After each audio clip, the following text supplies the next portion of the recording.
जी बेटा, class start करें। मुझे बताएं, आपको स्क्रीन नजर आ रही है और आवाज आ रही है?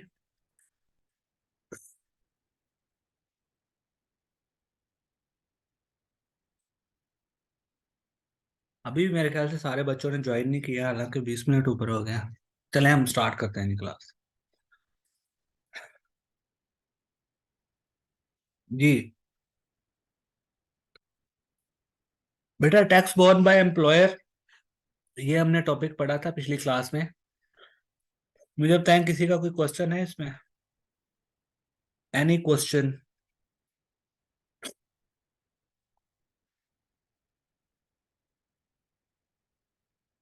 जी बच्चों।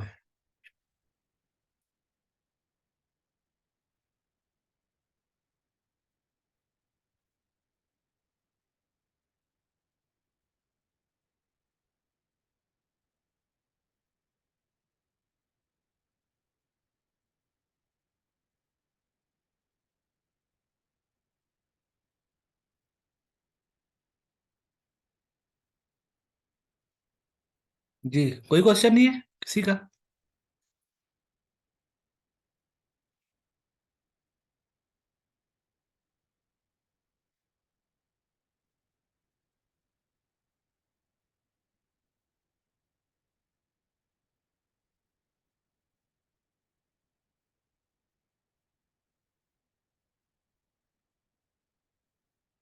चलें जी। नेक्स्ट हमारा एक जो टॉपिक है छोटा सा, उसका नाम है termination of employment. Termination of employment. देखें भाई, टर्मिनेशन ऑफ एम्प्लॉयमेंट को समझने से पहले मैं आपको एक कॉन्सेप्ट छोटा सा समझाना चाहता हूँ। और वो ये है कि भाई, टैक्स रिजीम क्या होती है? Tax regime.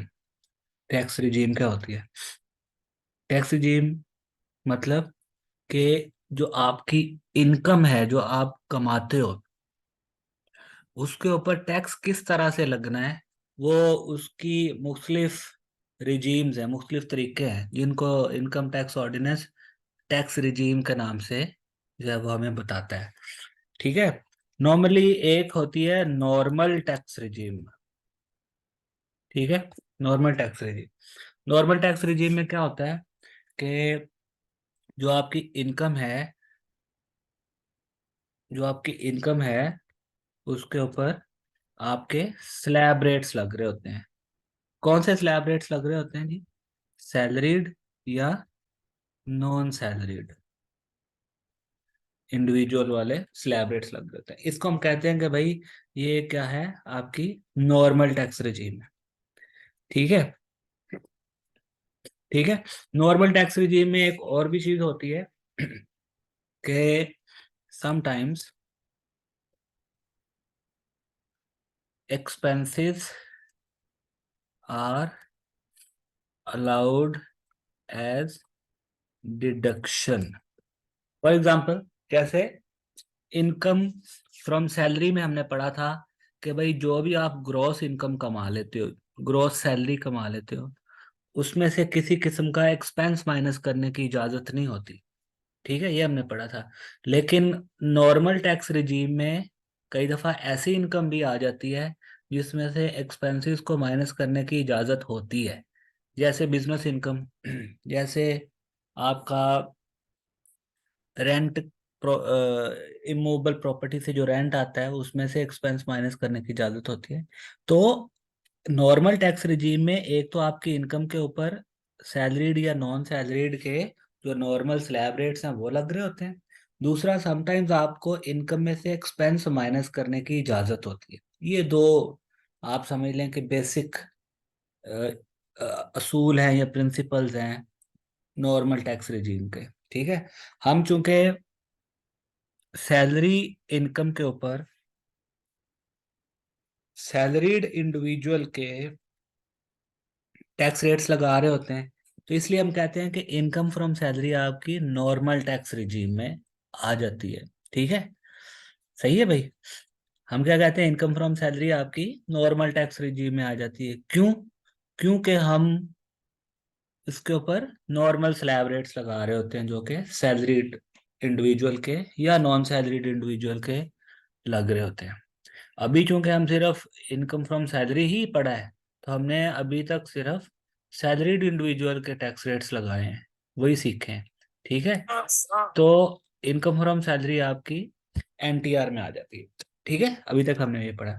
लेकिन टैक्स रिजीम की एक काइंड और भी होती है, जिसको हम कहते हैं, क्या कहते हैं भाई?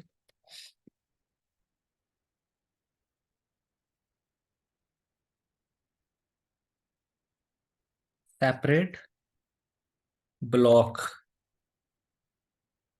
Separate block regime. ठीक है, इसको हम क्या कहते हैं भाई? Separate block.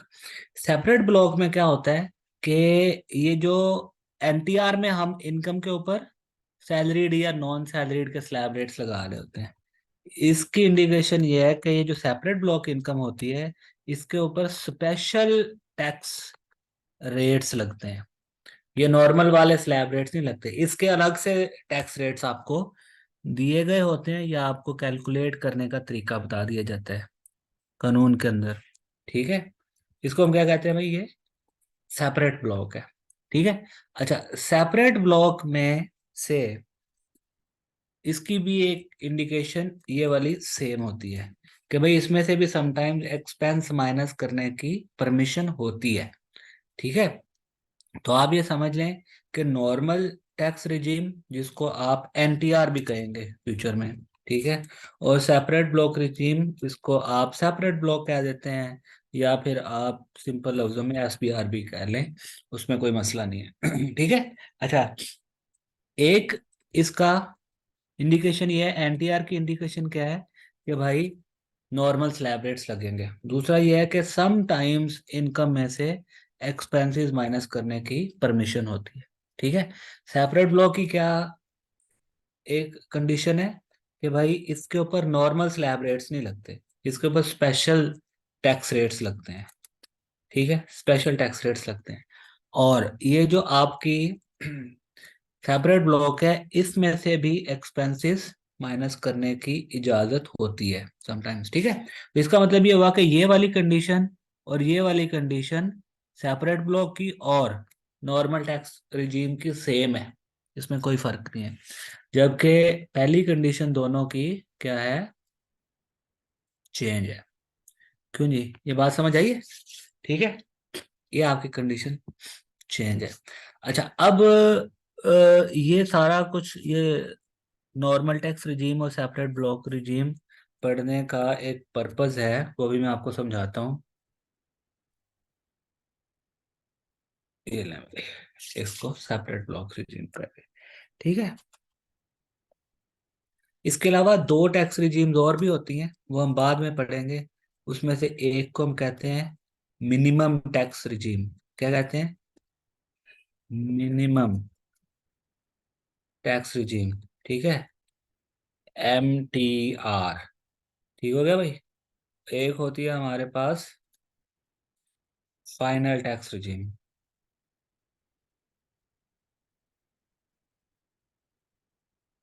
एक क्या होती है? FTR, final tax regime. ठीक है, ये बाद में पढ़ेंगे, अभी रेलिवेंट नहीं है इनको पढ़ना। अभी आप ये समझे, हमने अभी तक क्या कहा है कि भाई income from salary, income from salary is NTR income. ठीक है, ये हमने बात की है। ठीक है भाई, यही बात की है ना अभी तक हमने। ठीक है, लेकिन इनकम फ्रॉम सैलरी कुछ स्पेशल केसेस में सेपरेट ब्लॉक भी हो सकती है। और ये एक एक्सेप्शन है, एक्सेप्शन है, एक्सेप्शन, यहाँ मैं लिख देता हूँ। इस रूल की एक्सेप्शन है, इनकम फ्रॉम सैलरी आपकी NTR है। इस रूल की एक्सेप्शन क्या है? Golden handshake. क्या है भाई? Golden handshake. ठीक है, इसका क्या मतलब है? अगर आपने अपने हाथ पे सोना चढ़ा के किसी से सलाम लिया है, तो वो गोल्डन हैंडशेक हो जाता है। ठीक है, ये तो था मजाक, लेकिन मैं आपको ये समझाता हूँ। ये एक्सेप्शन पढ़ने के लिए ही आज मैंने असल में आपको ये बताया है कि भाई ये आपका एनटीआर और सेपरेट ब्लॉक रिजीम क्या है। ये एक्सेप्शन पढ़नी है। वैसे तो हम पढ़ ही रहे थे कि भाई इनकम फ्रॉम सैलरी आपकी नॉर्मल टैक्स रिजीम में फॉल करती है, लेकिन ये सेपरेट ब्लॉक का थोड़ा सा कॉन्सेप्ट इस इनकम में अब आ जाना है, तो इसलिए मैंने थोड़ा सा आपको ये बैकग्राउंड बताया है। अच्छा, होता कुछ इस तरह से है। लेट्स सपोज एक सिनेरियो बिल्ड कर लेते हैं भाई। छोटी सी एग्जांपल मैं आपके सामने लिखता हूँ। फर्ज करें कि आपकी टैक्सेबल इनकम है, टैक्सेबल इनकम है जी आपकी 1 मिलियन,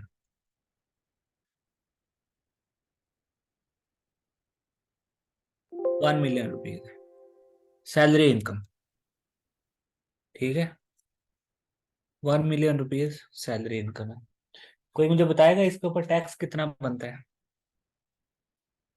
जी भाई, बेटा कोई बताएगा कि इसके ऊपर टैक्स कितना बनेगा?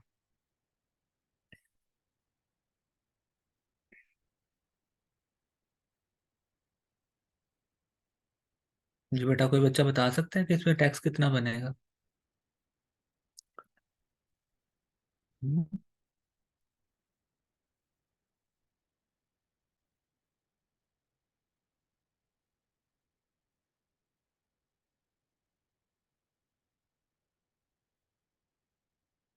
क्यों बच्चों? 1 मिलियन रुपीज सैलरी इनकम है, तो उसके ऊपर टैक्स कितना बनेगा?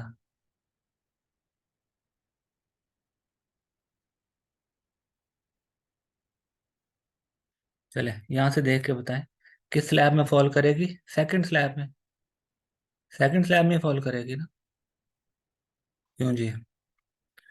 भाई 1 मिलियन सैलरी इनकम है तो सेकंड स्लैब में आएगी ना।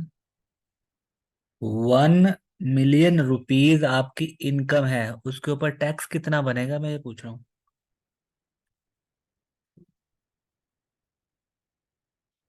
कितना टैक्स बनेगा? सबसे पहले आप देखेंगे कि भाई ये सैलरीड इंडिविजुअल के स्लैब रेट्स में किस स्लैब में फॉल करेगी? सेकंड में, क्योंकि आपकी इनकम 1.2 मिलियन से कम है, 1 मिलियन से ज़्यादा है। ठीक है। अच्छा जी, एक एक जवाब आ गया 25,000, दूसरा जवाब आ गया जी 10,000, टैक्स बन गया। अच्छा जी, और कोई आंसर?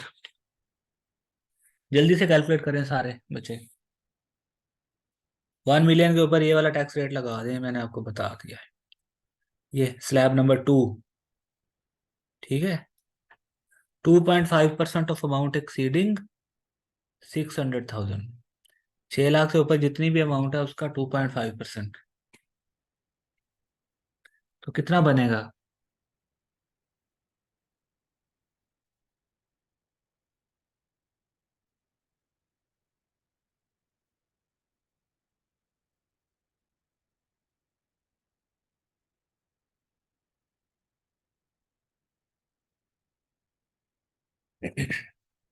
10,000।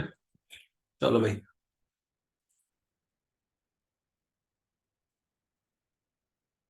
इसके ऊपर लग गया जी 10,000। टैक्स कितना बन गया? टैक्स कितना बन गया भाई? 1 मिलियन अमाउंट है, तो आप क्या करोगे? 1 मिलियन माइनस 600,000 मल्टीप्लाइड बाय 2.5%। ठीक है जी, यही आएगा ना आपका। चले अभी देख लेते हैं भाई इसका क्या आंसर बनता है।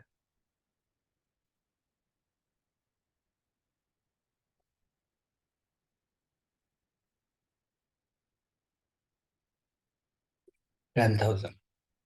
ठीक है, चले अब एक और एग्जांपल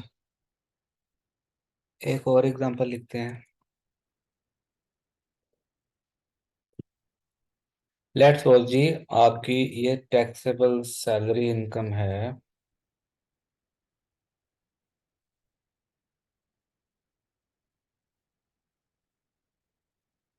टैक्सेबल सैलरी इनकम है अगेन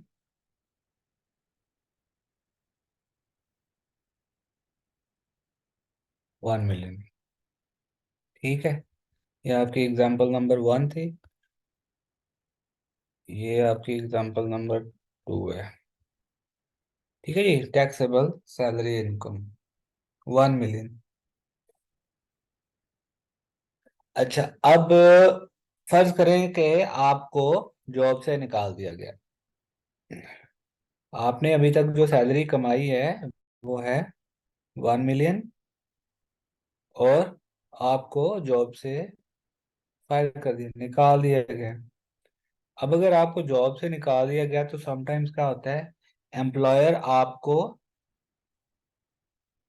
टर्मिनेट करने की वजह से आपको एक गोल्डन हैंडशेक अमाउंट देता है। गोल्डन हैंडशेक अमाउंट मतलब कि आपको जॉब से निकालने की वजह से एक अच्छी खासी अमाउंट दी जाती है कि भाई हम आपको जॉब से निकाल रहे हैं, लेकिन आपको हम फर्ज करें 20 मिलियन रुपीज की गोल्डन हैंडशेक दे रहे हैं। ठीक है भाई। ठीक है भाई, ऐसा होता है। अब मेरा आपसे ये क्वेश्चन है कि भाई क्या ये गोल्डन हैंडशेक की अमाउंट सैलरी इनकम में आनी चाहिए या नहीं आनी चाहिए? क्योंकि एम्प्लॉयर पे कर रहा है, तो मुझे बताएं कि ये सैलरी इनकम में आनी चाहिए या नहीं आनी चाहिए? जल्दी से बताएं, शाबाश।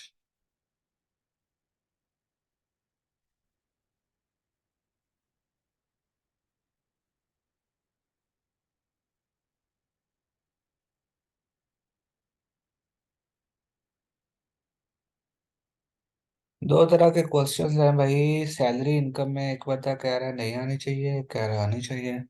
देखिए, हमने पढ़ा था कि भाई जो भी बेनिफिट या इनकम आपका एम्प्लॉयर आपको देगा वो सैलरी में आनी है, सैलरी का पार्ट बनेगी। ठीक है, तो ये गोल्डन हैंडशेक तो आपकी सैलरी है भाई, ये तो बात कंफर्म है। ठीक है, सैलरी के अंदर ये जाएगी, गोल्डन हैंडशेक। ठीक है भाई।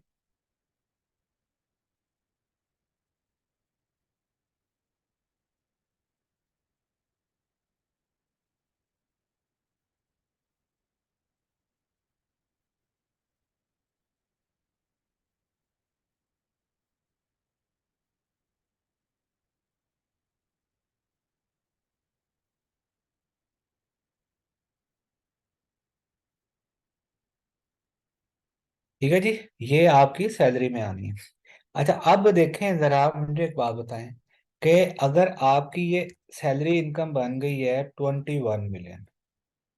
ठीक है, टैक्सेबल सैलरी इनकम 21 मिलियन बन गई है, तो फिर आप इसके ऊपर टैक्स बताएं कितना बनेगा? टैक्स बताएं कितना बनेगा? चलें स्लैब रेट्स में आ जाएं। 21 मिलियन की अमाउंट 7th स्लैब में चली जाएगी। ठीक है, 7th स्लैब का मतलब, बल्कि 7th, बिल्कुल 7th में। ठीक है, कि भाई आपकी 12 मिलियन से ज्यादा है ना सैलरी, तो इसी स्लैब में आनी चाहिए। जब इस स्लैब में आएगी तो भाई आपका जो टैक्स रेट है वो 35% पे चला जाएगा।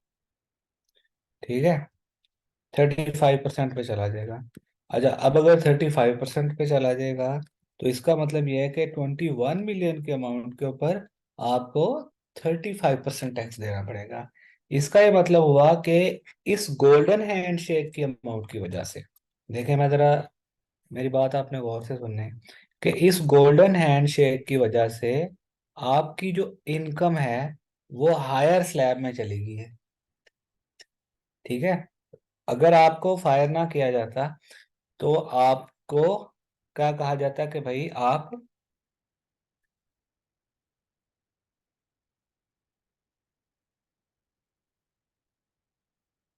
क्या करें, 1 मिलियन के ऊपर टैक्स दें।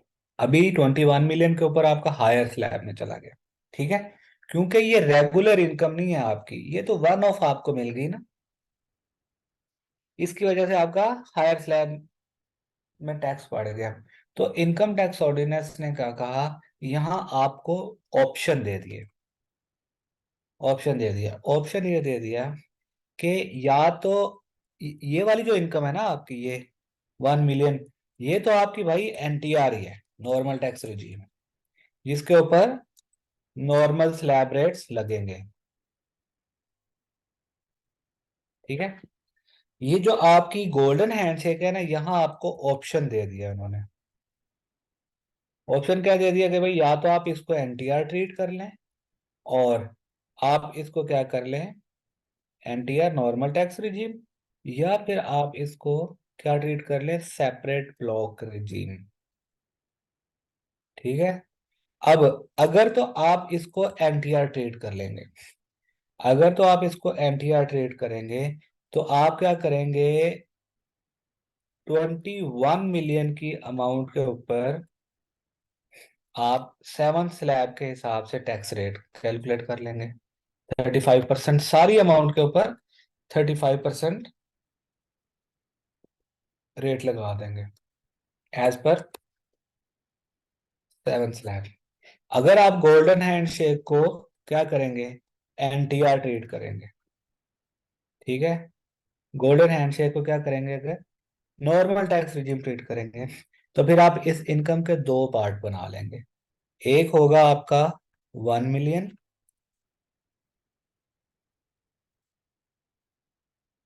ठीक है, इसके ऊपर आप टैक्स रेट लगाएंगे ये वाला 2.5 मिलियन वाला, एनटीआर वाला, क्योंकि इसमें आपके पास ऑप्शन नहीं है। तो ये आप क्या करेंगे, 1 मिलियन माइनस, इसके ऊपर मतलब आप टैक्स कैलकुलेट करेंगे फर्स्ट स्लैब के हिसाब से। First slab, sorry, second, second slab लगाएंगे आप। ठीक है। इस तरह से हमने ये पहले कैलकुलेट किया है। ठीक है, ये इस तरह से ये वाला सेकंड स्लैब आप लगा देंगे 1 मिलियन के ऊपर। और जो 20 मिलियन की आपकी इनकम है गोल्डन हैंडशेक की, उसके लिए आप कैलकुलेट करेंगे average rate, average tax rate. अब ये क्या होता है, इसकी मैं आपको बात बताता हूँ। एवरेज टैक्स रेट निकालेंगे। अच्छा, फर्क करेंगे, ये आपके पास एक एक्स अमाउंट आ गई, ठीक है, और ये आपके पास एक एक्स अमाउंट आ गई। ठीक है। अगर बात आपने गौर से सुननी, तो आपके पास ये एक टोटल करके टैक्स लाइबिलिटी बन जाएगी। ठीक है। और ये चूंकि आपने ऑप्शन है आपके पास, तो यहाँ 21 मिलियन की भी आपके पास एक कैलकुलेशन आएगी। तो क्या होगा कि आपके पास दो अमाउंट्स टैक्स की निकल आएंगी, एक ये और एक ये वाली, ये दोनों, जिसको आप कहते हो, इसको मैं कह देता हूँ कि भाई ये ए है आपकी, इसको मैं कह देता हूँ बी है। जरा मुझे सोच के बताइएगा, अगर लॉ ने आपको ऑप्शन दिया है कि आपने गोल्डन हैंडशेक को नॉर्मल टैक्स रिजीम ट्रीट कर लें या सेपरेट ब्लॉक रिजीम ट्रीट कर लें, तो आप क्या करेंगे, आप वो वाला ऑप्शन चूज करेंगे जिसमें या तो आप ऑप्शन ए के मुताबिक टैक्स लाइबिलिटी निकालेंगे या बी के मुताबिक टैक्स लाइबिलिटी निकालेंगे। तो आप चूज करेंगे जो कि ए या बी में से जो कम अमाउंट बनेगी। ऐसे ही करेंगे ना आप, दोनों आपकी टैक्स लाइबिलिटीज हैं। जिस जिस ऑप्शन के तहत आपके पास लाइबिलिटी कम बन रही होगी, आप वो ऑप्शन जो है चूज कर लेंगे। ऐसे ही है ना, वो ऑप्शन आप चूज कर लेंगे। ठीक है भाई, फिर बेटा बात समझ आई है।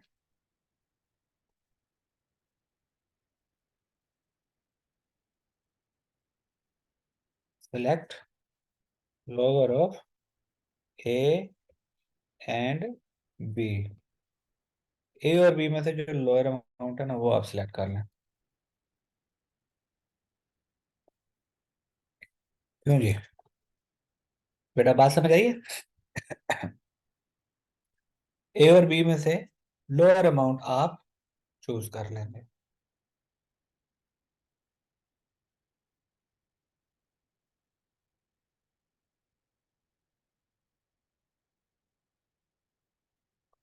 क्यों जी? ये बात समझ आइए, लॉजिकल है ना ये। जिस ऑप्शन में आपका टैक्स लाइबिलिटी कम बन रही होगी वही चूज करेंगे ना।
ठीक है जी, अच्छा चले। अब जरा मैं आपको बताता हूँ इसमें एक जो कॉन्सेप्ट समझने वाला है कि भाई ये आपका एवरेज टैक्स रेट क्या होता है।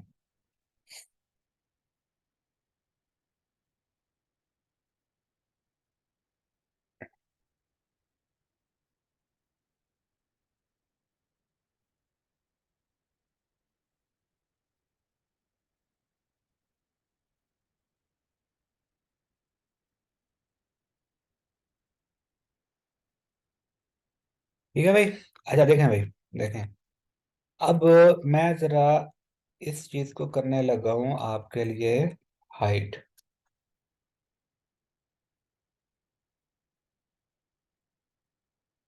क्योंकि ये तो मैंने आपको समझाने के लिए बता दिया ना, वरना तो आप इस तरह थोड़ी ऑप्शंस बनाएंगे।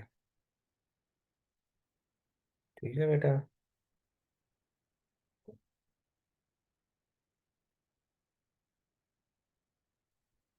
ये सिचुएशन होगी आपके पास। ठीक है। अब आपने क्या करना है, यहाँ एक वर्किंग करनी है, separate working. Workings and notes का एक सेक्शन होगा सेपरेट आपकी नोटबुक पे। यहाँ वर्किंग 1, वर्किंग 1 जो आप करेंगे उसका क्या नाम होगा, आप लिखेंगे calculation of tax liability, calculation of tax liability. ठीक है जी। यहाँ आपके पास दो ऑप्शन होंगे। ऑप्शन नंबर 1, ऑप्शन 1 क्या है जी आपके पास? ऑप्शन 1 क्या होगा आपके पास? Golden handshake as normal tax regime, ये ऑप्शन होगा। उसमें आप क्या करेंगे, आपकी टैक्सेबल इनकम कितनी होगी जब आपने गोल्डन हैंडशेक को नॉर्मल टैक्स रिजीम ट्रीट कर लेना। देखें 1 मिलियन तो ऑलरेडी नॉर्मल टैक्स रिजीम है। गोल्डन हैंडशेक भी अगर अगर नॉर्मल टैक्स आपने ट्रीट करेंगे तो आपकी टैक्सेबल इनकम 21 मिलियन आ जाएगी सारी की सारी। ठीक है। जब आपने दोनों इनकम को सेम रिजीम में ट्रीट करना है तो फिर तो आपकी इनकम इतनी आ गई ना, 21 मिलियन। तो उसके ऊपर आप क्या करेंगे, टैक्स लाइबिलिटी की कैलकुलेशन करना है। अब वो कैसे करेंगे? टैक्स लाइबिलिटी कैसे कैलकुलेट करेंगे जी? आप आएंगे यहाँ 7th स्लैब में, आप देखेंगे कि 21 मिलियन 7th स्लैब में फॉल करती है। आप कहेंगे कि भाई 2955,000 plus 35% of the amount exceeding 12 million. ठीक है। फिक्स टैक्स क्या है आपका? 2955,000, 2955,000, ये है आपका। अच्छा इसमें आप क्या करेंगे, क्या करेंगे, ऐड करेंगे 35% ऑफ अमाउंट एक्सीडिंग 12 मिलियन। हाँ, क्या करेंगे, 21 मिलियन माइनस 12 मिलियन। ये आपके पास वो अमाउंट आ जाएगी जो कि आपकी 12 मिलियन से ज्यादा की इनकम। उसके ऊपर आप क्या करोगे, मल्टीप्लाई कर दोगे 35%। ठीक है जी। क्यों जी, बात समझ आ रही है किसी को? 21 मिलियन माइनस 12 मिलियन इंटू 35%। अच्छा, अब ये आपके पास टैक्स आ जाएगा कितना,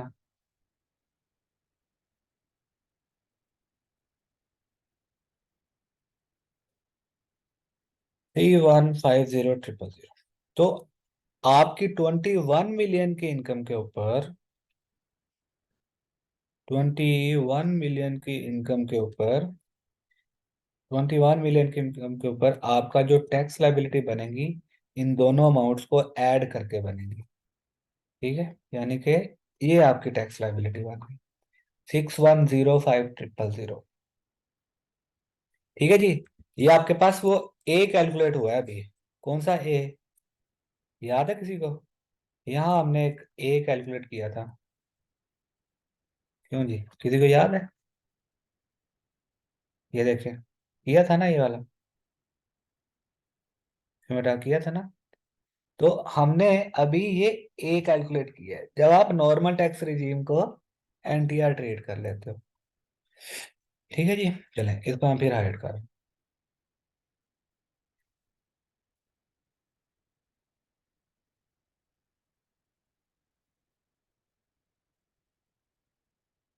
क्यों भाई, बातें समझ आ रही हैं किसी को या नहीं?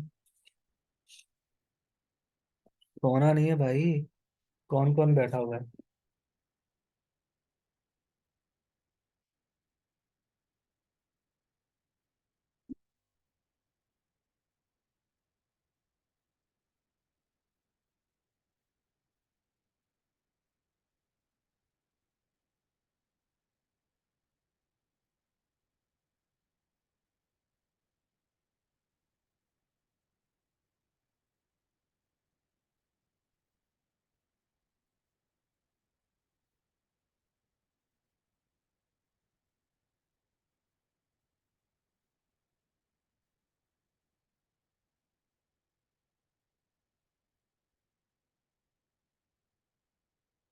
ठीक है जी। अच्छा, उसके बाद अब हमारे पास आएगा ऑप्शन नंबर 2। क्या ऑप्शन नंबर 2 क्या है भाई? ऑप्शन नंबर 2 है golden handshake. Golden handshake as separate block regime. भाई, जब गोल्डन हैंडशेक को, मेरा आपसे क्वेश्चन है, अगर आप गोल्डन हैंडशेक को as a separate block regime treat करोगे, तो आपकी जो नॉर्मल टैक्सेबल सैलरी है 1 मिलियन, क्या वो भी सेपरेट ब्लॉक बन जानी चाहिए?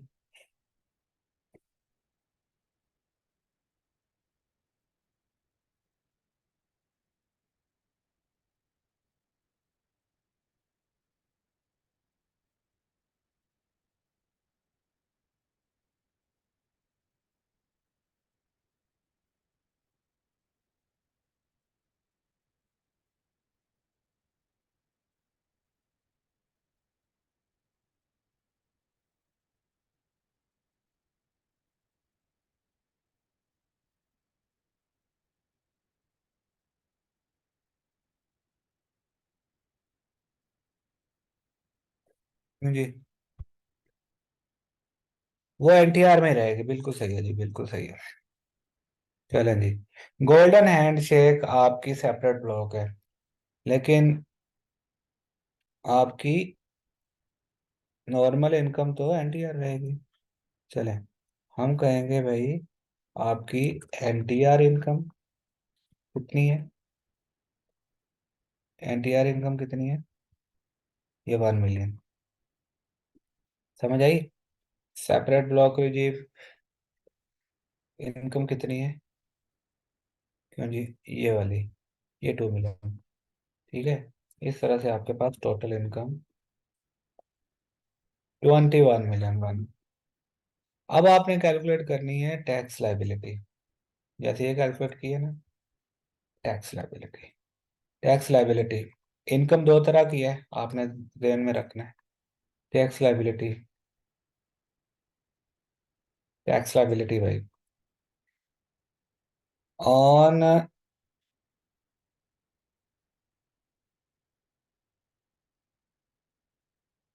टैक्स लाइबिलिटी और एनटीआर इनकम। एनटीआर इनकम के ऊपर टैक्स लाइबिलिटी कितनी बनेगी आपकी? एनटीआर इनकम 1 मिलियन है। आप क्या करेंगे, देखेंगे भाई 1 मिलियन के ऊपर तो स्लैब रेट लगने हैं ना। आप देखेंगे सेकंड स्लैब में फॉल कर रही है। अच्छा जी, 6 लाख से ऊपर जितनी भी इनकम है उसका 2.5%। ठीक है, आप क्या करोगे, 1 मिलियन माइनस 600,000 इंटू 2.5%। 2.5%, ठीक हो गया जी। कितनी लाइबिलिटी बनेगी?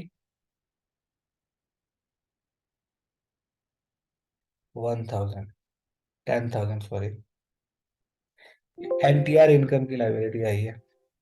ठीक है, अब हम क्या करेंगे, हम करेंगे ये कि भाई four separate block, separate block regime, SBR income. वो इनकम है हमारी कितनी, ये देखें, 20 मिलियन। ठीक है, 20 मिलियन ये वाली। हम क्या करेंगे, 20 million multiplied by average rate, average rate of last 3 years. ये है वो स्टेटमेंट जो आपने याद रखना। जितनी आपकी सेपरेट ब्लॉक इनकम है गोल्डन हैंडशेक की, वो multiplied by average rate of last 3 years. भाई ये average rate of last 3 years कैसे कैलकुलेट होना है, ये मैं आपको भी बताने लगा हूँ।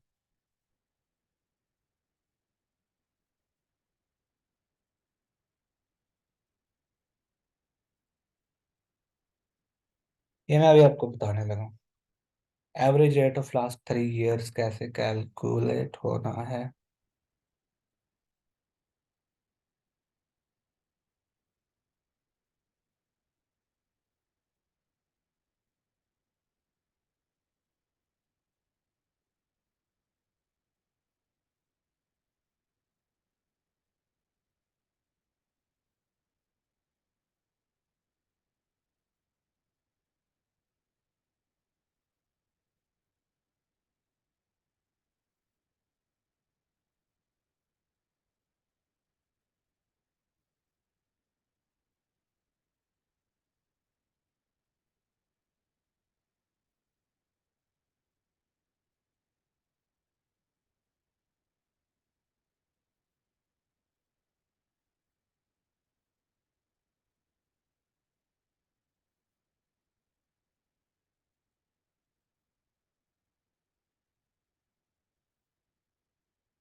अच्छा जी, average rate of last 3 years, ये अब आपने सीखना है कि भाई इसको कैसे हमने करना है।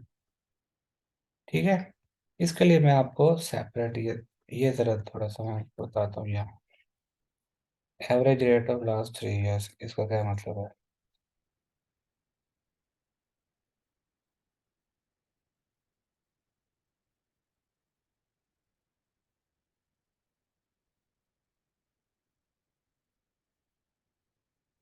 लास्ट 3 इयर्स का एवरेज रेट कैसे निकालेंगे, देखें। आप कैलकुलेट करेंगे लास्ट 3 इयर्स टैक्स लाइबिलिटी, पिछले 3 साल की टैक्स लाइबिलिटी कैलकुलेट करेंगे और डिवाइड करेंगे लास्ट 3 इयर्स टैक्सेबल इनकम। ठीक है भाई, क्यों नहीं, बात समझ आई है? टैक्सेबल इनकम और tax tax liability, last 3 years की टैक्स लाइबिलिटी, पिछले 3 साल की, और पिछले 3 साल की टैक्सेबल इनकम, ये आप टैक्स लाइबिलिटी को टैक्सेबल इनकम पे डिवाइड करेंगे और मल्टीप्लाई कर देंगे कितने पे, मल्टीप्लाई कितने पे कर देंगे भाई, 100 से। तो आपके पास एक रेट आ जाएगा। ठीक है भाई, मेरा ये आपके पास रेट आएगा एक, परसेंटेज, ये आएगा एक ना परसेंटेज रेट आ जाएगा। इस परसेंटेज रेट को हम कहेंगे कि ये आपका है, क्या है जी, ये एवरेज रेट है। फर्ज करेंगे अभी ये जो हम टैक्स लाइबिलिटी कैलकुलेट कर रहे हैं, फर्ज करें वो है 2024 टैक्स ईयर। ठीक है, इसको हम क्या कहेंगे, current tax year, current tax year. तो पिछले 3 साल कौन से होंगे, tax year 2023, tax year 2022, tax year 2021। ये 3 साल हैं पिछले।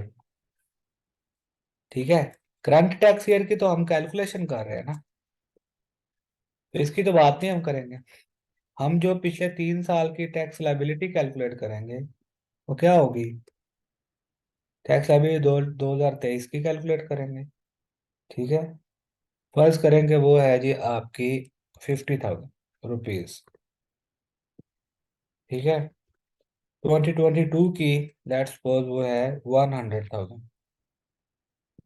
ठीक है जी, और इसी तरीके से 2021 की लेट्स सपोज वो है जी 150,000। ठीक है भाई, तो टोटल टैक्स लाइबिलिटी कितनी होगी आपके पास, टोटल टैक्स लाइबिलिटी कितनी होगी भाई, 300,000, इतनी होगी ना पिछले 3 साल की। 2024 का तो हमने अभी फाइंड करना है। अगली जो अमाउंट हमने लेनी है वो ये है कि भाई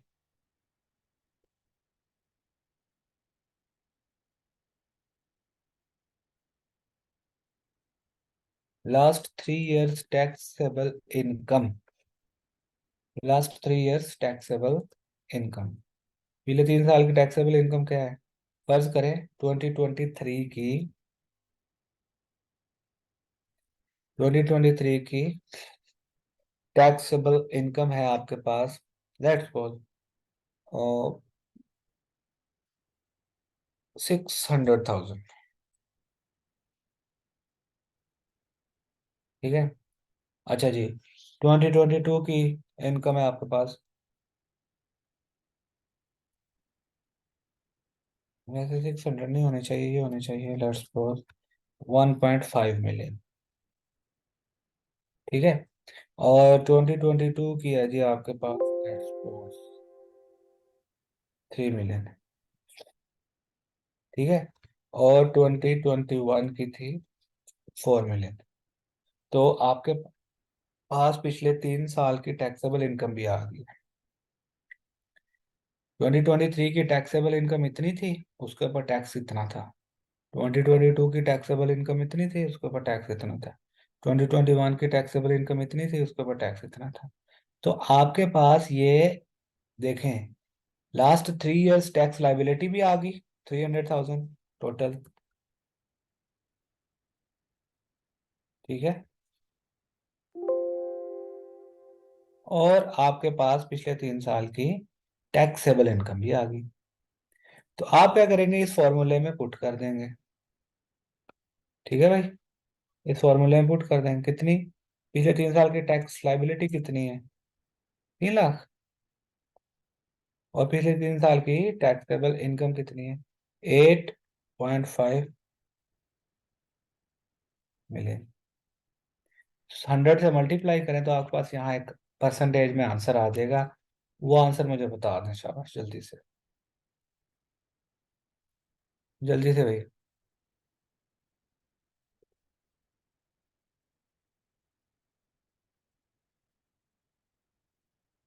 जल्दी से बताएं बेटा।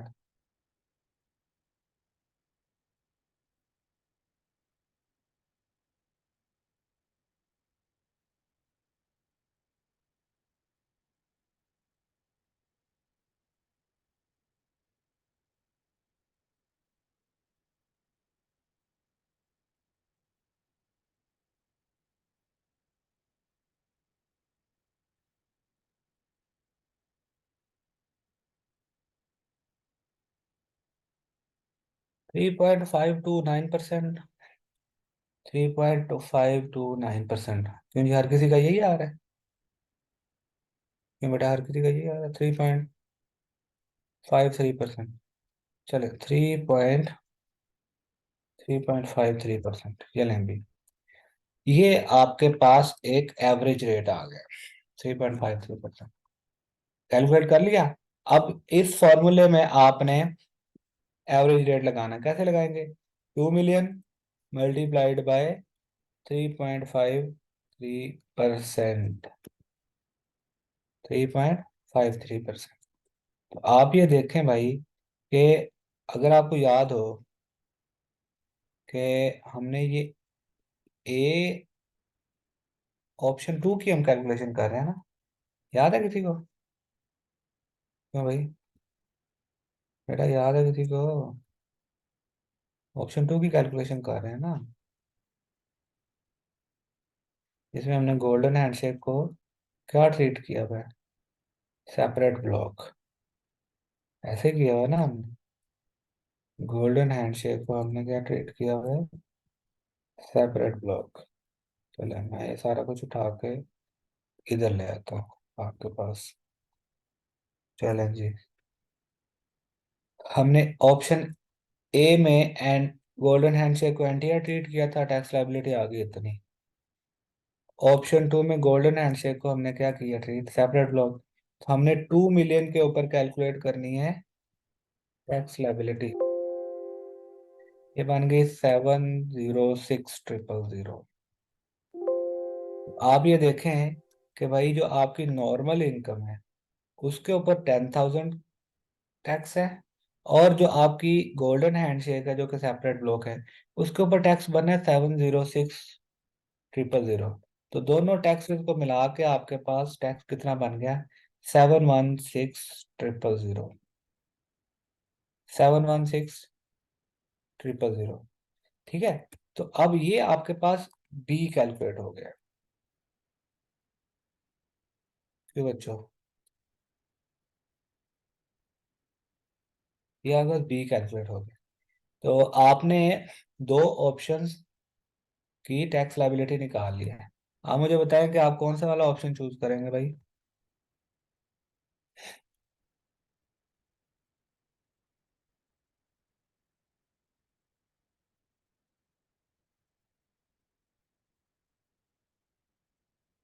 Option B. एक बच्चा कह रहा है ऑप्शन ए। भाई ऑप्शन ए क्यों चूज करना है और बी क्यों चूज करना है?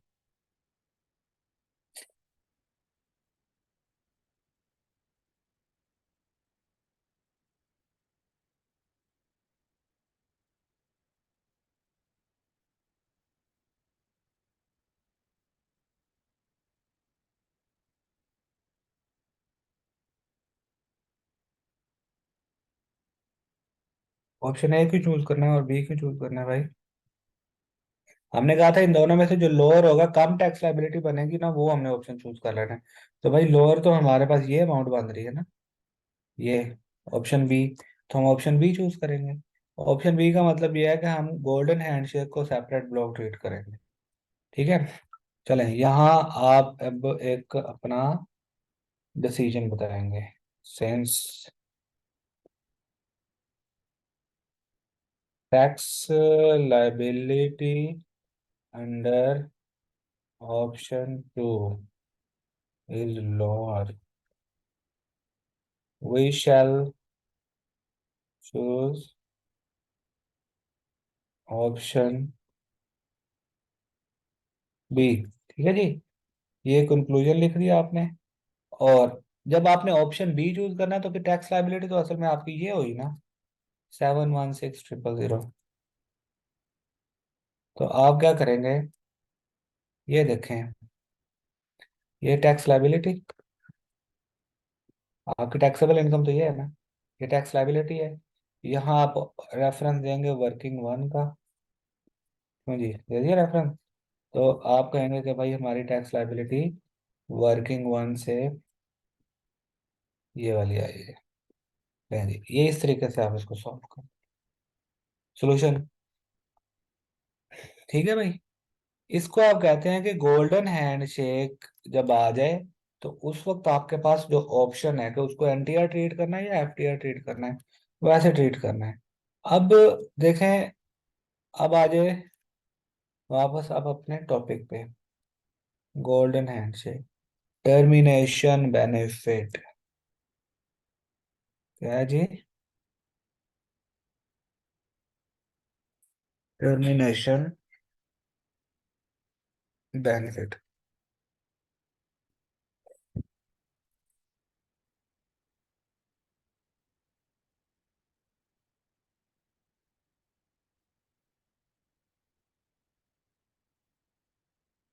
लेंगे, ये है जी टर्मिनेशन ऑफ एम्प्लॉयमेंट।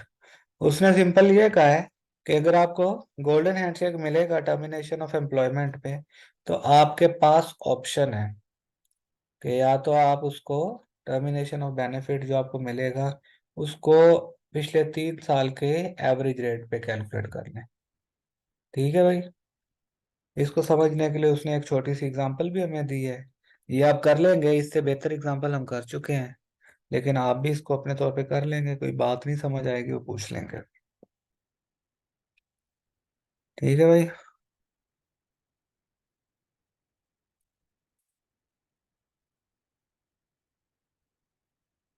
ये बिल्कुल लास्ट 3 ईयर की इनकम और टैक्स लाइबिलिटी दी गई होगी क्वेश्चन में।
ठीक है जी, अच्छा जी, अब जरा, ये तो था टर्मिनेशन जिसमें गोल्डन हैंडशेक दिया जाता है।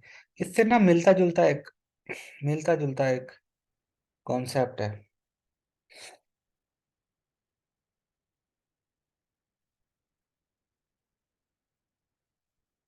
मिलता जुलता कॉन्सेप्ट ये है कि भाई समटाइम्स क्या होता है कि आपको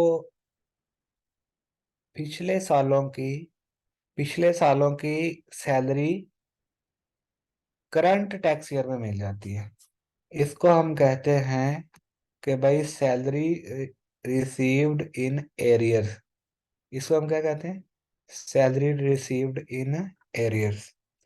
ठीक है, पिछले सालों की सैलरी करंट टैक्स ईयर में मिल गई। फॉर एग्जाम्पल पिछले साल की सैलरी थी वो आपको नहीं मिली थी पिछले साल, तो आपने टैक्स नहीं लगाया। इस साल मिल गई है, तो आपने इस साल करंट टैक्स ईयर की भी सैलरी मिल गई, पिछले साल की भी मिल गई, दोनों मिल गई, जिसकी वजह से क्या हुआ, आपका पिछले साल की सैलरी ऐड होने की वजह से आपकी टैक्स लाइबिलिटी ज्यादा बन गई। कैसे ज्यादा बन गई, आपके हायर स्लैब में चले गए आप। ठीक है, तो ये भी तकरीबन मिलता जुलता कॉन्सेप्ट है। इसकी मैं आपको एक छोटी सी एग्जांपल कराता हूँ। अच्छा, ये जो सैलरी रिसीव्ड इन एरियर्स है, इसमें भी आपको ऑप्शन दिया जाता है। ऑप्शन ये दिया जाता है कि भाई ये देखें,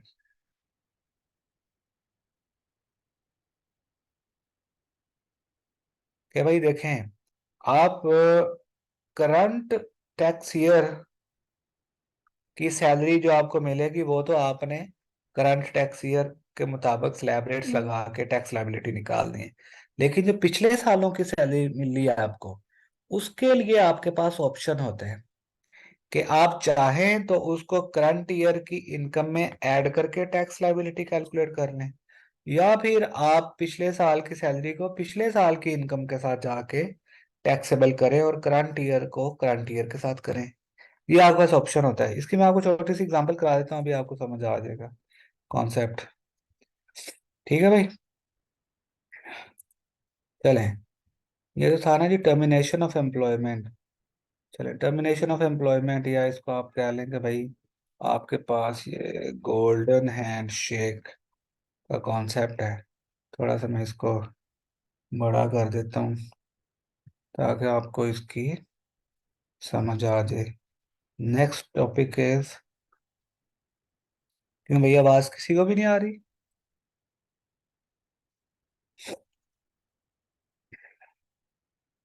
क्यों बेटा, आवाज किसी को नहीं आ रही?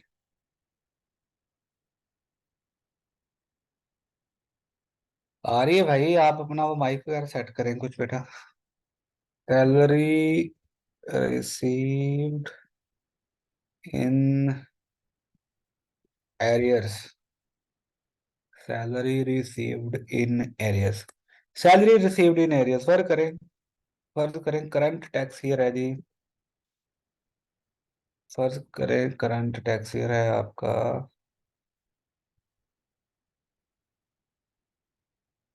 करंट टैक्स ईयर,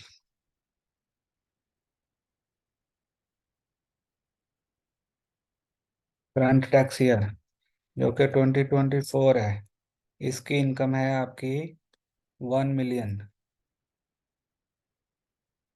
ठीक है, तो प्रीवियस टैक्स ईयर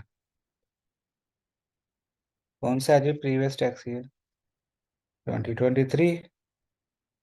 ठीक है, उसकी सैलरी है आपकी,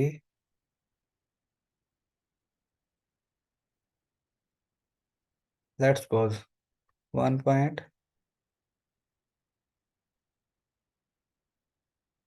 करंट टैक्स ईयर की सैलरी मैं बना देता हूँ आपके 1 मिलियन, और पिछले साल की जो सैलरी है उसकी वो मैं आपको बना देता हूँ 800,000।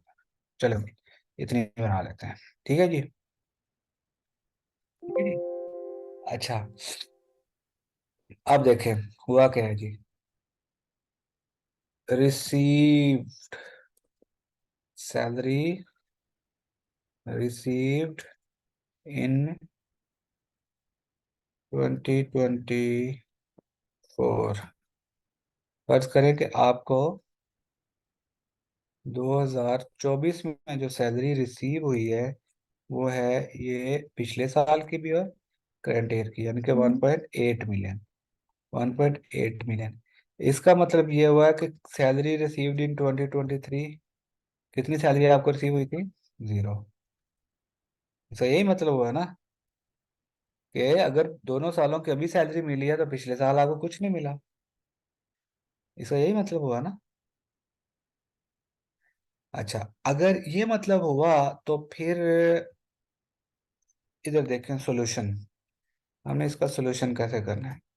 आपको याद होगा कि हमने पढ़ा था salary is taxable on received basis, किसी को याद है?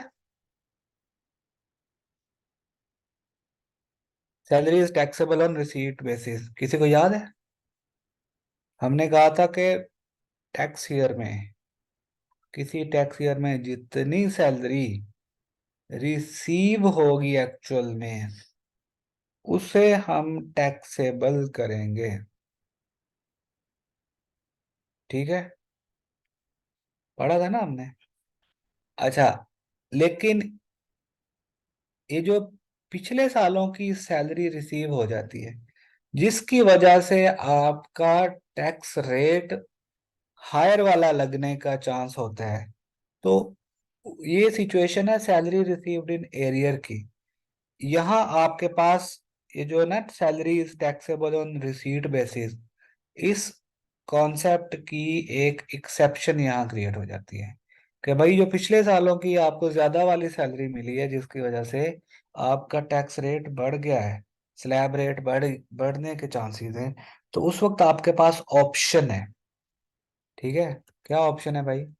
इसको तो आपने करंट टैक्स ईयर में ही टैक्सेबल करना है। ये तो आपके पास कोई ऑप्शन नहीं है भाई इसको छेड़ने का। यहाँ आपके पास ऑप्शन है। क्या ऑप्शन है जी? Taxable in current tax year और प्रीवियस टैक्स ईयर, ये आपके पास ऑप्शन है। ठीक है जी। ये आपने ऑप्शन कैसे अवेल करना है अभी मैं आपको बता देता हूँ। चले, सॉल्यूशन आपने क्या देखना सबसे पहले, टैक्सेबल सैलरी, टैक्सेबल सैलरी कितनी है जी? सैलरी टैक्सेबल, ये ये है भाई आपके पास टैक्सेबल सैलरी। ठीक है, ठीक है। 2024 की आप कैलकुलेशन कर रहे हो। अच्छा, आप ये जेन में रखें कि पिछले साल आपको कोई सैलरी रिसीव नहीं हुई और आपने पिछले साल कोई टैक्स भी पे नहीं किया होगा। ऐसा ही है ना, क्योंकि salary is taxable on received basis. इस साल ये अमाउंट आपको ज्यादा मिल गई है, तो अब हम टैक्स लायबिलिटी कैलकुलेट कर रहे हैं इस साल की, 2024 की। चले भाई, अभी देख लेते हैं क्या करना है अब इसका। टैक्स लायबिलिटी, टैक्स लायबिलिटी, इसके लिए आप करोगे working number one.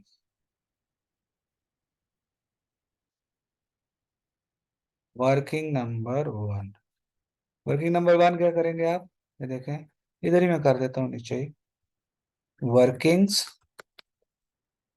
And notes का सेक्शन होगा आपका, उसमें वर्किंग वन आ जाएगी आपके पास। क्या वर्किंग आएगी? टैक्स लायबिलिटी, टैक्स लायबिलिटी की वर्किंग आ गई। अच्छा, आप क्या करेंगे जी?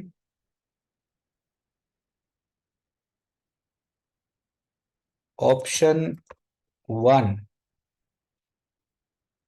ठीक है, ऑप्शन वन क्या जी? एरियर सैलरी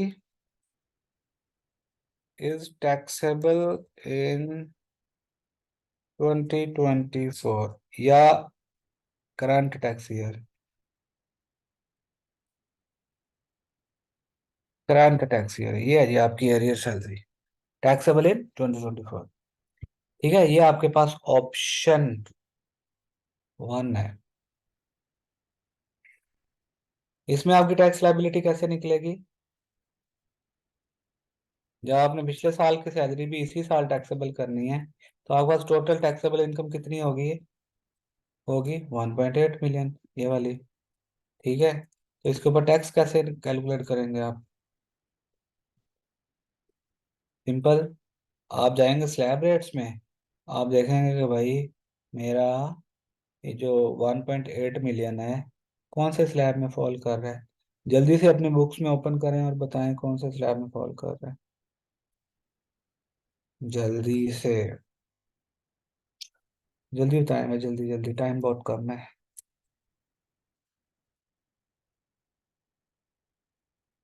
जल्दी बताएं भाई।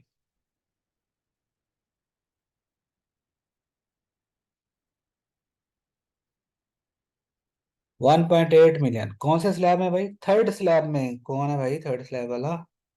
हाँ जी, बिल्कुल सही है। ये जो हमारे सेकंड स्लैब वाले भाई साहब कौन है? क्यों जी? अच्छा, डिलीट कर दिया आपने? चलो, अच्छी बात है। चलें, थर्ड स्लैब में आप होल्ड करेंगे। The taxable salary is 1.2 million से ज्यादा, but is less than 2.4 million. तो आप ये देखें कि भाई 15,000 rupees plus 12.5% of the amount exceeding rupees 1.2 million. 15,000 rupees plus 12.5% of the amount exceeding 1.2 million. तो टैक्स लाइबिलिटी आप कैसे कैलकुलेट करेंगे यहाँ? फिक्स्ड। चले भाई, जल्दी से बताएं। फिक्स्ड। फिक्स्ड। फिक्स्ड टैक्स कितना है? फिक्स्ड टैक्स कितना है? 15,000 plus 12.5% of amount exceeding 1.2 million.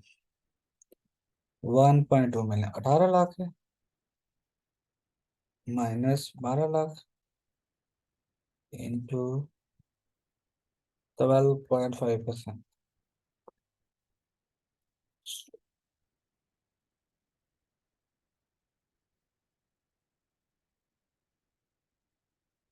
चलो भाई, ठीक है जी। ये आपके पास टोटल टैक्स लाइबिलिटी आ गई। कितनी? 90,000 रुपीज। क्या बात है। ये हमारी ऑप्शन वन की टैक्स लाइबिलिटी आ गई। अब हमने ऑप्शन टू की टैक्स लाइबिलिटी निकालनी है। Option two, arrear salary taxable in tax year 2023, यानी कि प्रीवियस टैक्स ईयर। अच्छा जी, इसका मतलब ये हुआ कि करंट टैक्स ईयर इनकम कितनी है, यानी कि 2024। ठीक है, कितनी है भाई? ये देखें, करंट टैक्स ईयर की 1 मिलियन। ठीक है, प्रीवियस टैक्स ईयर यानी कि 2023, प्रीवियस टैक्स ईयर इनकम कितनी है भाई? वो है जी 8 लाख। ऐसा ही है ना? सेपरेट सेपरेट है ना? अच्छा, अब हमने इसकी टैक्स लाइबिलिटी निकालनी है, क्योंकि हमने पिछले साल की tax liability current tax year में नहीं लेके आनी। तो हम क्या करेंगे, हमने दोनों सालों में अलग अलग टैक्स रेट लगाने हैं। टैक्स लाइबिलिटी कैसे निकालेंगे? टैक्स लाइबिलिटी कैसे निकालेंगे? 2024 की इनकम के ऊपर टैक्स लाइबिलिटी बन जाएगी। कितनी जी? 1 मिलियन। किस स्लैब में देखेंगे हम?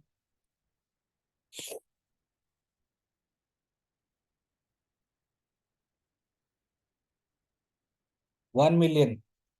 1 मिलियन आएगा आपके सेकंड स्लैब में। क्यों, ये सेकंड स्लैब में ही आएगा ना? सेकंड स्लैब में 1 मिलियन कितनी टैक्स लाइबिलिटी बनेगी? 6 लाख से ऊपर जितनी भी अमाउंट है उसका 2.5%। 1 मिलियन माइनस 600,000 इंटू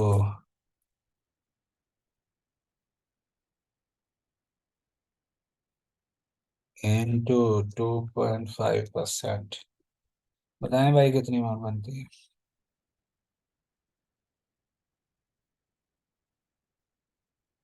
10,000। पता है आपको ऑलरेडी, बताने की जरूरत नहीं है। ठीक है। अच्छा, अब हम क्या करेंगे?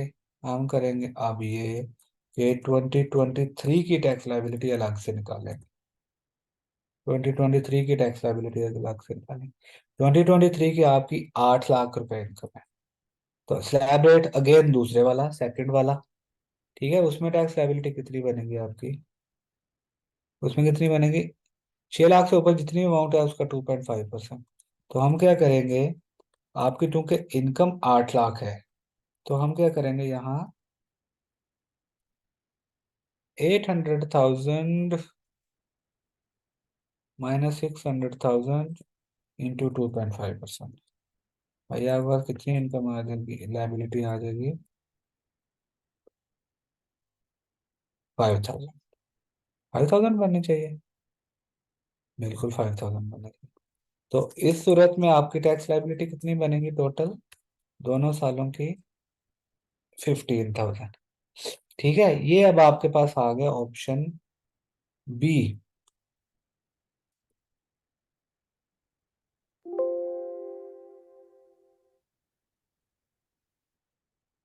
ऑप्शन बी, ये तो आपके पास ऑप्शन है क्यों जी? ऑप्शन ए चूज करना है या बी चूज करना है, जल्दी से बताएं। ऑप्शन ए चूज करना है या बी? ठीक है जी। Option B is the lower, क्योंकि उसमें आपके पास टैक्स लाइबिलिटी कम बन रही है।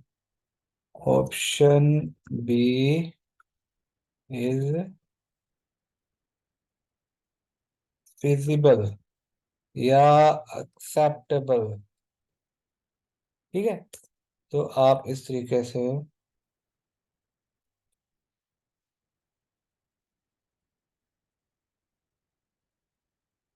कर लेंगे। ठीक है जी। तो अब आप देखें, टैक्स लाइबिलिटी आपने बनानी है कितनी? देखें, दोनों सालों के अलग अलग है ना, लेकिन 2023 में तो आपने कुछ नहीं पे किया। तो 2024 की टैक्स लाइबिलिटी ये 15,000 लोअर वाली बन गई। इसमें 2023 भी शामिल है, 24 की भी लाइबिलिटी शामिल है। लेकिन पे आपने 24 में करनी है, क्योंकि 23 में तो आपने कुछ नहीं पे किया था। ठीक है, करंट ईयर का लेंगे जी। चेंज हो जाएगा तो करंट ईयर में जो टैक्स रेट होंगे वो लेंगे।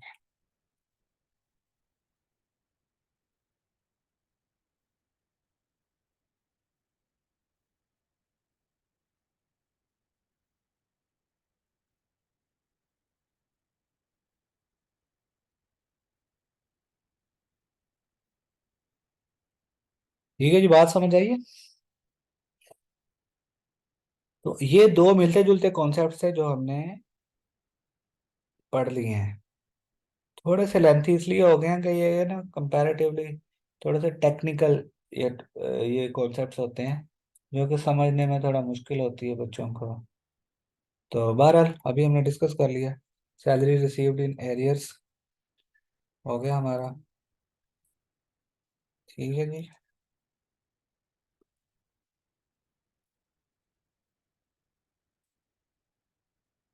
अच्छा जी, टैक्स फ्री सैलरी हम ऑलरेडी पढ़ चुके हैं, जिसमें एम्प्लॉयर टैक्स पे करता है।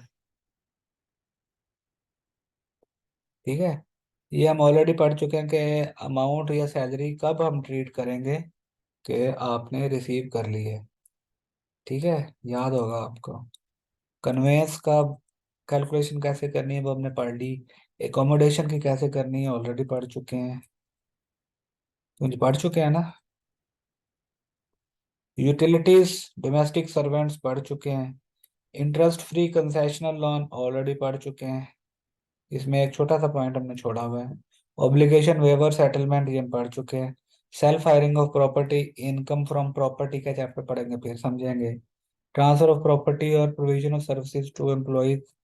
ठीक है, ये जनरल जो हमने पढ़ा था ना, ये हम पढ़ चुके हैं कि जनरल कॉन्सेप्ट क्या होता है। अच्छा जी, रिटायरमेंट बेनिफिट्स में ग्रेचुटी पढ़ चुके हैं हम, याद है भाई बातें ये। पेंशन हम पढ़ चुके हैं। प्रोविडेंट फंड, प्रोविडेंट फंड पढ़ लिया हमने? जल्दी बताएं भाई।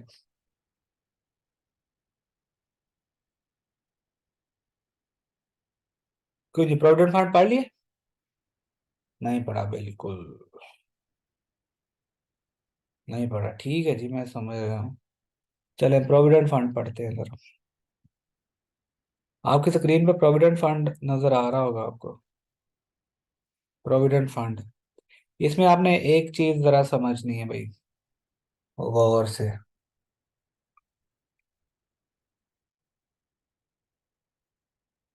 चले 3 मिनट की जरा ब्रेक करें, ब्रेक करने ब्रेक करने का मतलब ये नहीं आपने जाना कहीं नहीं, इधर ही रहना है। बस 3 मिनट के बाद हम ये शुरू कर रहे हैं, ठीक है?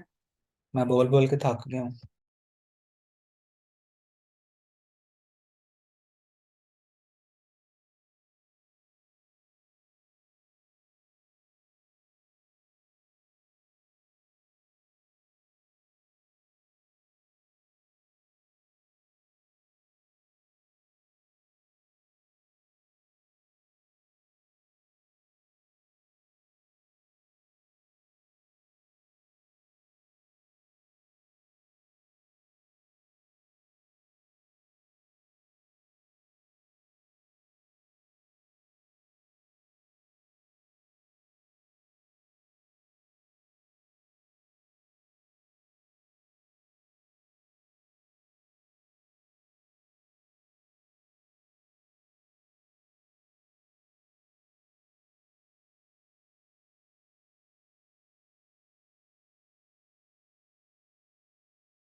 चलें जी, शुरू करेंगे ना आप।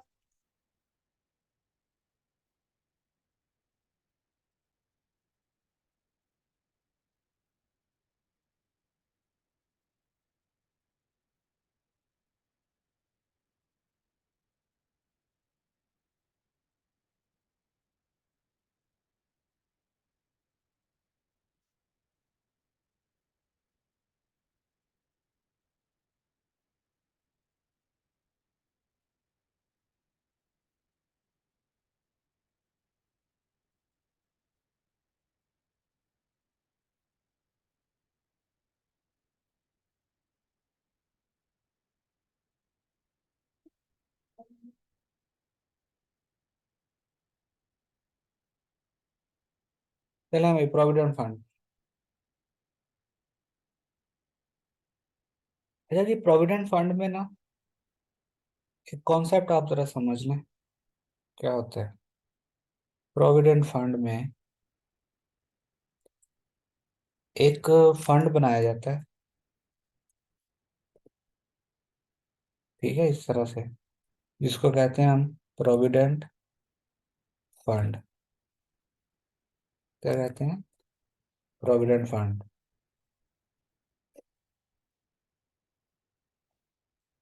तो होता है इसमें ये है कि इसमें ना एवरी मंथ एम्प्लॉयर अपनी कंट्रीब्यूशन कर रहा होता है। फर्ज करें कि वो 10,000 रुपीज वो हर महीने कंट्रीब्यूट कर रहा है। इतनी ही अमाउंट एम्प्लॉय भी कंट्रीब्यूट करता है।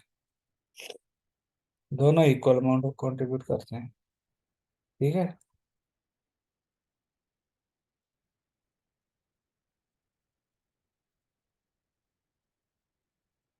दोनों कंट्रीब्यूट करते हैं। फंड के पास पैसे बन जाते हैं 20,000 रुपीज, ठीक है। 20,000 ये नजर आ रहा होगा। अच्छा, अब फंड क्या करता है, इस 20,000 रुपीज को कहीं इन्वेस्ट किया जाता है, कहीं से इनकम जनरेट करने के लिए। उसको हम कहते हैं इंटरेस्ट इनकम। क्या कहते हैं हम? लेट्स सपोज फंड ने इनकम जनरेट कर ली 5,000 की, ठीक है जी। तो फंड के पास टोटल पैसा कितना बन गया?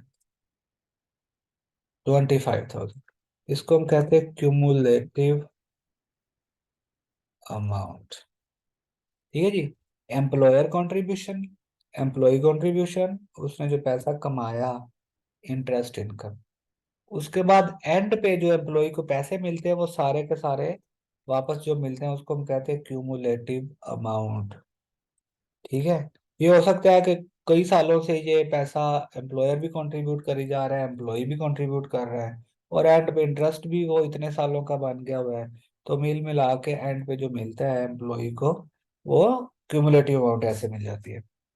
अब हमने ये देखना है कि भाई ये प्रोविडेंट फंड में एम्प्लॉय का जो बेनिफिट है, इसको टैक्सेबल कैसे करना है इनकम फ्रॉम प्रॉपर्टी में। एक चीज आपने ध्यान में रखनी है कि जब एम्प्लॉयर फंड में पैसा डाल रहा है और एम्प्लॉय भी पैसा उस फंड में डाल रहा है और वो फंड इंटरेस्ट भी कमा रहा है, तो इस दौरान एम्प्लॉय को ये पैसे नहीं मिल रहे होते। एम्प्लॉय को मिलते हैं एंड पे जाके क्यूमुलेटिव अमाउंट, कैश में। लेकिन उसका जो बेनिफिट है वो हम समटाइम्स क्या करते हैं, उसी वक्त कैलकुलेट करके सैलरी इनकम में लेके जाते हैं जब उसे मिला भी नहीं होता। तो ये भी एक एक्सेप्शन है उस रूल की जिसमें हमने पढ़ा था कि भाई salary is taxable on receipt basis. Provident fund भी एक क्या है, एक्सेप्शन हो सकती है। अब थोड़ा सा मैं आपको इधर ले आता हूँ आपकी बुक के ऊपर। यहाँ आपको उसने प्रोविडेंट फंड की टाइप्स बताई हैं। एक को हम कहते हैं कि भाई ये गवर्नमेंट का प्रोविडेंट फंड है। गवर्नमेंट का प्रोविडेंट फंड मतलब, गवर्नमेंट का प्रोविडेंट फंड मतलब कि जो गवर्नमेंट चलाती है अपने एम्प्लॉयज के लिए, सरकारी मुलाजमीन के लिए, उसको हम कहते हैं गवर्नमेंट प्रोविडेंट फंड।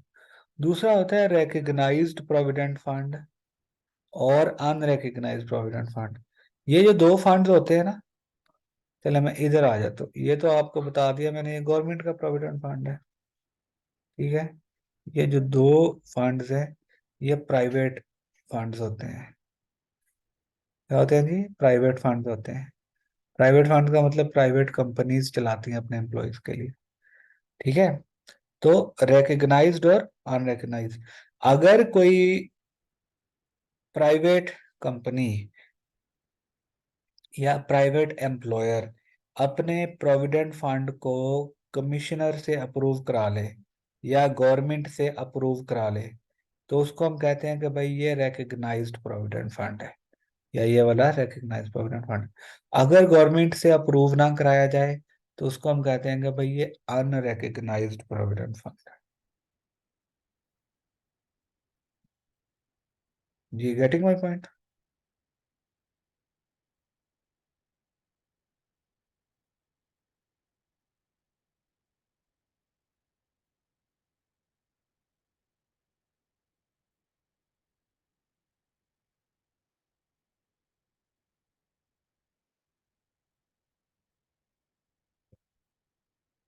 ठीक है भाई।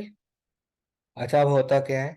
होता ये है, देखें, ये जो इधर है आपकी एम्प्लॉय की कंट्रीब्यूशन, ये है एम्प्लॉयर की कंट्रीब्यूशन, ये है फंड ने जो इंटरेस्ट कमाया, और ये एंड पे वो क्यूमुलेटिव अमाउंट है जो कि एम्प्लॉय को मिलती है। ठीक है। यहाँ आपके ये तीनों तरह के प्रोविडेंट फंड्स हैं। क्यों जी? ठीक है जी।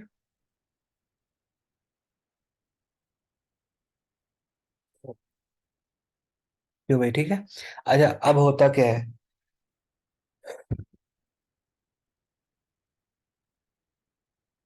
गवर्नमेंट का प्रोविडेंट फंड पहले हम देखते हैं।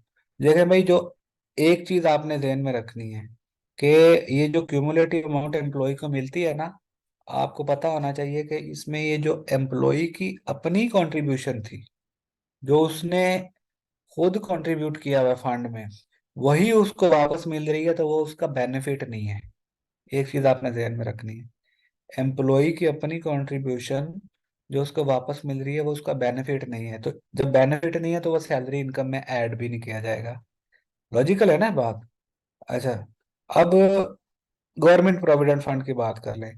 जो एम्प्लॉय की कंट्रीब्यूशन है उसकी तो कोई ट्रीटमेंट नहीं है, क्योंकि वो उसका बेनिफिट है ही नहीं, तो उसको हमने इग्नोर करना है।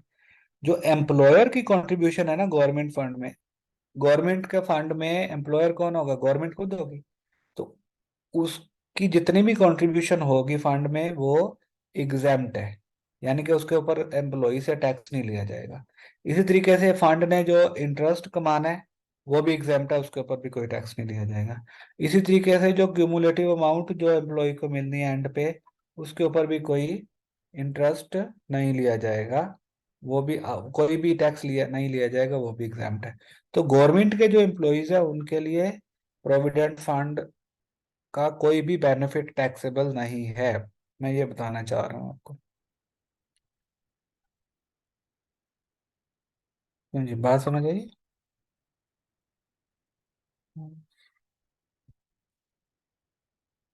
नेक्स्ट, अगली बात। अब आ जाए unrecognised provident fund, private sector का ऐसा प्रोविडेंट फंड जो कि अनरिकग्नाइज्ड है। अनरिकग्नाइज्ड मतलब गवर्नमेंट से अप्रूवल नहीं है उसकी। तो एम्प्लॉय की जो अपनी कंट्रीब्यूशन होगी उसकी तो कोई ट्रीटमेंट नहीं है, क्योंकि वो तो उसी का पैसा उसको मिल रहा है। फिर उसके बाद जो एम्प्लॉयर कंट्रीब्यूट करेगा ड्यूरिंग द टर्म, उसकी भी कोई ट्रीटमेंट नहीं है। ठीक है। इसी तरीके से फंड जो इंटरेस्ट कमाएगा उसकी भी कोई ट्रीटमेंट नहीं है। एंड पे जो क्यूमुलेटिव अमाउंट एम्प्लॉय को मिल रही है, एंड पे जो क्यूमुलेटिव अमाउंट मिल रही है, यानी कि ये 25,000, ये टैक्सेबल होती है। इसमें से भी आप ये देखें कि जो 25,000 मिल रहा है वो एम्प्लॉयर की कंट्रीब्यूशन मिल के, एम्प्लॉय की कंट्रीब्यूशन मिल के, इंटरेस्ट मिल के 25,000 एम्प्लॉय को मिलता है। इसमें से भी 10,000 तो उसका अपना ही था, तो जो अमाउंट टैक्सेबल होनी है वो 15,000 है। यानी कि 10,000 एम्प्लॉयर की कंट्रीब्यूशन और 5,000 किसकी? जो इंटरेस्ट कमाया गया, जो उसको वापस मिला है। ठीक है। क्यूमुलेटिव अमाउंट जब उसको वापस मिलेगी सारे फंड में से, तो वो अमाउंट टैक्सेबल होगी ठीक है, वो भी कितनी अमाउंट टैक्सेबल होगी? जो कि एम्प्लॉयर ने कंट्रीब्यूट किया हुआ है और इंटरेस्ट कमाया है फंड ने, सिर्फ वो टैक्सेबल होगी। ठीक है, जो एम्प्लॉय की अपनी ही अमाउंट वापस मिल गई है वो टैक्सेबल नहीं है। क्यों भाई, ये बात समझ आई है आपको? क्यों जी, ये बात समझ आई है?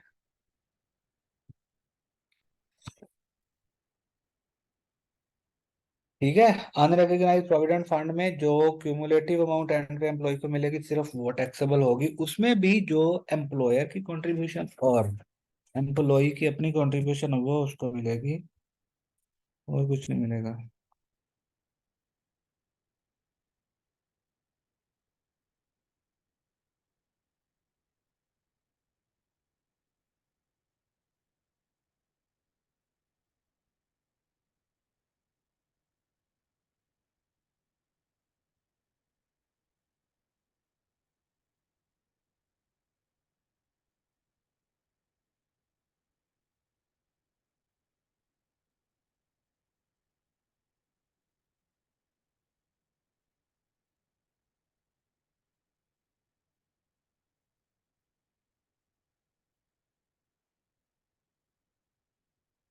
चलें जी, अगली बात आ जाए अब रिकग्नाइज प्रोविडेंट फंड की।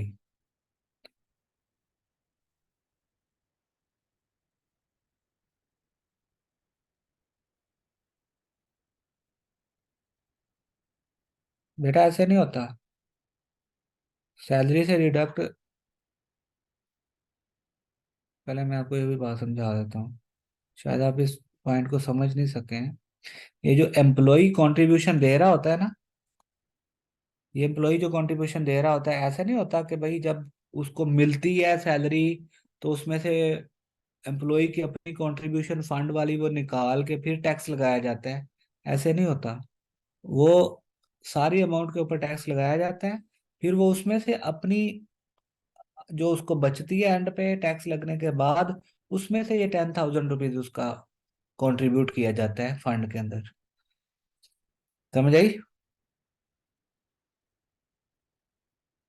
अच्छा जी, चलें। अब आ जाए जी रिकग्नाइज्ड प्रोविडेंट फंड भाई। एम्प्लॉय की कंट्रीब्यूशन, नो ट्रीटमेंट। ठीक है। अच्छा, एंड पे जो क्यूमुलेटिव अमाउंट एम्प्लॉय को मिलेगी रिकग्नाइज्ड प्रोविडेंट फंड में, वो एग्जाम्प्ट। ठीक है। बाकी बात बच जाती है आपके पास employer contribution during the year, employer contribution during the year, और दूसरी क्या बचती है आपके पास? Interest credit during the year. इन दोनों को हमने समझना है। ठीक है भाई, इन दोनों को हमने समझना है। और इन दोनों को समझने के लिए हमें चाहिए थोड़ा सा, हमने एग्जांपल्स करनी पड़ेंगी हमें। ठीक है भाई, क्या करनी पड़ेंगे हमें? एग्जांपल्स करनी पड़ेंगी। और वो एग्जांपल्स करने के लिए हमें चाहिए टाइम, क्योंकि ये पेपर में जो टेस्ट हो रहा होता है ना प्रोविडेंट फंड में से, या तो ये वाला पॉइंट टेस्ट हो रहा होता है, या फिर ये वाला टेस्ट हो रहा होता है, या फिर ये वाला टेस्ट हो रहा होता है। बाकी इतने टेस्ट नहीं हो रहे होते क्योंकि सीधे सीधे से है ना। ये देखें, गवर्नमेंट एम्प्लॉयज का तो टेस्ट ही नहीं हो रहा तो सारा एग्जाम्प्ट होता है। रिकग्नाइज्ड में एम्प्लॉय की कंट्रीब्यूशन किसी भी सूरत में आपने टैक्सेबल नहीं करनी, कोई सा भी प्रोविडेंट फंड हो, नो टैक्सेबिलिटी। ठीक है। और ये जो रिकग्नाइज्ड प्रोविडेंट फंड है इसमें क्यूमुलेटिव अमाउंट भी टैक्सेबल नहीं है, वो एग्जाम्प्ट है। तो आपके पास ये तीन बचते हैं पॉइंट जो कि टैक्सेबल होते हैं। चलें, हम एक काम करेंगे, ये दोनों पॉइंट समझने के लिए अगली क्लास में ना एक एग्जांपल करेंगे, फिर आपको समझ आएगी।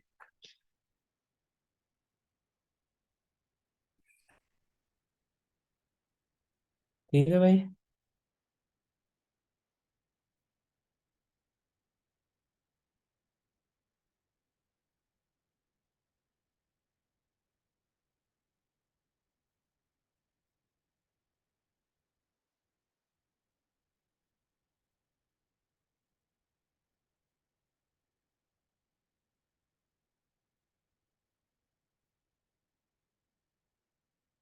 चलिए, ओके जी, अल्लाह हाफिज, फिर मिलते हैं कल अगली क्लास में। टेक केयर, अल्लाह हाफिज।